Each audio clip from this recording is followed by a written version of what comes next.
Yes, my friends, things are already heating up around the Miami Dolphins, and there's one subject we absolutely need to talk about. We all know quarterback is one of the most important positions in football, and Miami simply cannot afford to get this decision wrong. I want to see the Dolphins in the Super Bowl. That is the dream, and why not believe it could happen this year? After what we just saw, a lot of Dolphins fans are starting to believe Malik Willis can be the man for this mission. But there are also fans who still wonder how much Tua Tagovailoa will be missed. So I want to know exactly where you stand. Is it time to believe in Malik Willis as Miami's QB1? Or if it were possible, would you still want Tua back with the Dolphins? Write your answer in the comments. And if you have been supporting the Miami Dolphins for more than 15 years, hit that like button hard, because you have been through enough to know how important this moment could be. Now, let's talk about Malik Willis, because his first preseason drive gave Dolphins fans a lot to think about. The final picture was far from perfect. There were ugly moments, especially once Miami went deep into the depth chart. But if we are judging this game by the players who are expected to matter the most when the real season begins, there were some very encouraging signs. And everything starts with Malik Willis. Willis only played one drive. That was all Miami needed to see from him. He completed 4 of 5 passes for 43 yards and finished with a 102.5 quarterback rating. He also used his legs for 9 yards and drew a horse collar tackle that helped put Miami in a first-and-goal situation near the goal line. It was a small sample, but it showed something Dolphins fans have wanted to see from the quarterback position, the ability to create something with his legs when the opportunity is there.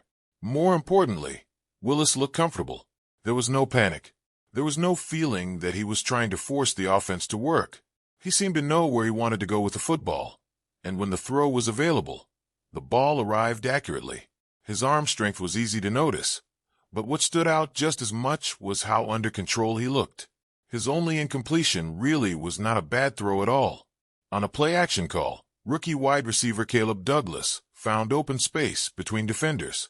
Willis saw it and delivered the football. Douglas made the catch, but his back heel touched the white boundary.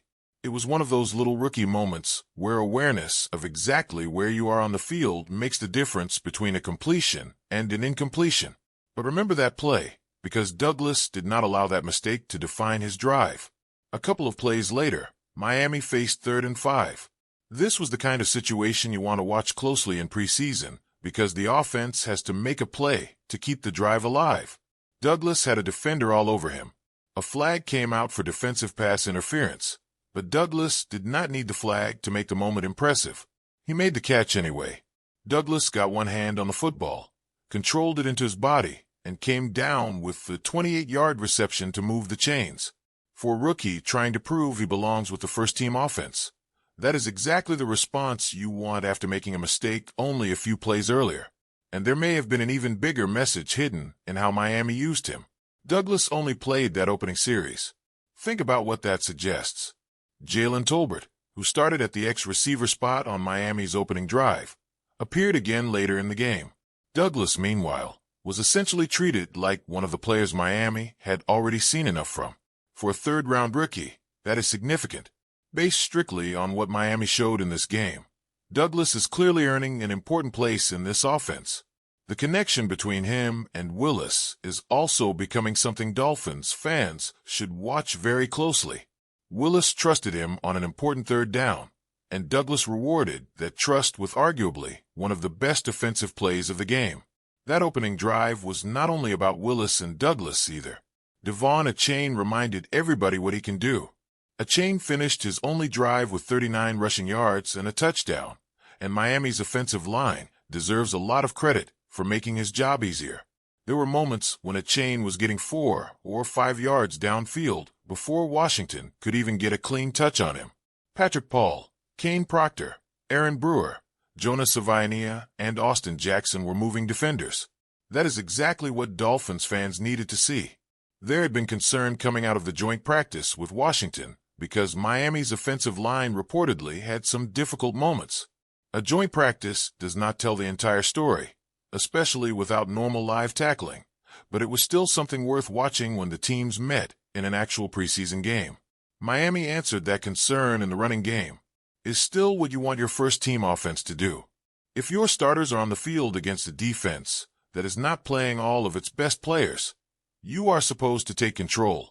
You are supposed to move the football. You are supposed to look like the better unit.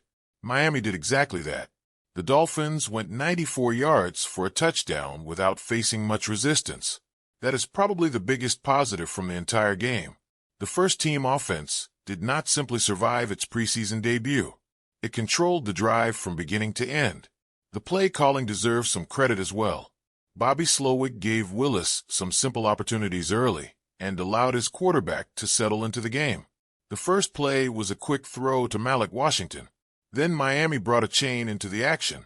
After that, Willis was given opportunities on play action and bootleg concepts that allowed him to move outside the pocket. That looked like a natural fit. Willis showed that he can be accurate while moving, and his athletic ability forces a defense to respect another possibility every time he gets outside the pocket. A defender cannot automatically attack the receiver because Willis has the ability to keep the football and run. For one drive, everything seemed connected. The offensive line was creating space. A chain was running through it. Willis was making accurate throws. Douglas was making plays. The offense was moving quickly down the field. That is why, despite everything ugly that happened later, it is difficult to walk away from this game disappointed with Miami's starters. If you are grading preseason based primarily on what the most important players showed you, there was plenty to like. Unfortunately, once Willis left the game, the difference at quarterback became impossible to ignore. The backup quarterback performance was extremely poor. Quinn Ewers and Cam Miller combined to complete only 4 of 19 passes, with a combined quarterback rating of 3.9. That number tells you almost everything you need to know about how difficult the passing game became after Willis was removed. And this is where Miami has a real question to answer. You hope your starting quarterback stays healthy throughout the season. Every team does. But the entire point of having depth is being prepared for the moment when something unexpected happens. Based on this preseason performance, Miami did not get anything close to the level of backup quarterback play it would want. The difference between Willis and the quarterbacks behind him was enormous. With Willis, the offense looked organized and confident. The football came out with purpose. Miami moved 94 yards and scored. Afterward, the passing game became a struggle. That does not mean one preseason game should decide everything. Preseason football is designed for evaluation, and players are going to make mistakes. Coaches also put players into situations specifically because they want to see how they respond. But 4 completions on 19 attempts is impossible to ignore. Miami has to evaluate that room carefully. The encouraging part is that the running game continued to show some life even after the starting quarterback left. On the second offensive possession, Miami was still able to move the football from deep in its own territory toward midfield before eventually punting.